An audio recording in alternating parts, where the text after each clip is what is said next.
Oui, Laurence, la Cour des comptes était sans président depuis 5 mois, car Emmanuel Macron trouvait son ancien président un peu trop critique. Il a donc nommé le socialiste Didier Migaud, qui a été président de la Cour des comptes pendant 10 ans, et il l'a propulsé à la haute autorité pour la transparence de la vie politique, qui est un peu un placard, alors que Didier Migaud avait été nommé à ce poste par Nicolas Sarkozy. Par ailleurs, depuis le 1er novembre, date à laquelle il a perdu son mandat de commissaire européen, eh bien, Pierre Moscovici s'est déclaré candidat à ce poste, mais ses rapports avec Emmanuel Macron ont toujours été exécrables. C'est ce qui justifie cette si longue attente.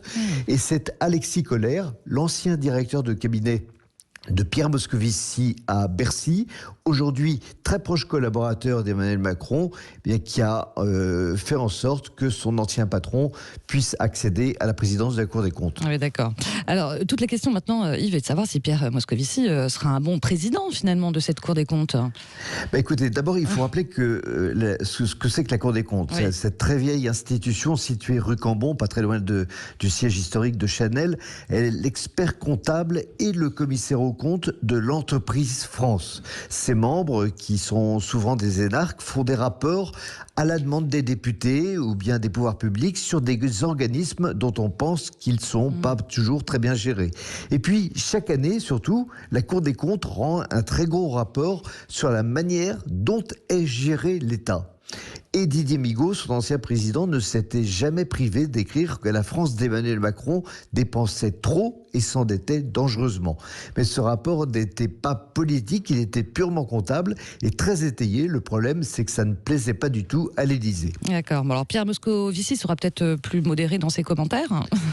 Ben oui, d'abord, il arrive à un moment très particulier où la France vient de s'endetter de 300 milliards d'euros avec la crise économique.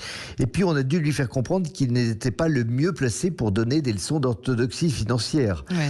Rappelez-vous, lorsqu'il était ministre de l'économie de 2012 à 2014, ministre de l'économie de François Hollande, eh bien, il a creusé les déficits comme jamais, augmenté les impôts et véritablement tué la croissance.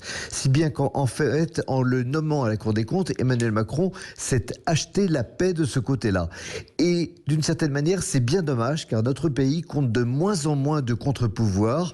Or, la Cour des comptes en faisait partie. De surcroît, c'est un garde-fou précieux, mais qui risque de devenir bien silencieux, hélas. D'accord. Merci beaucoup, Yves Durkheim.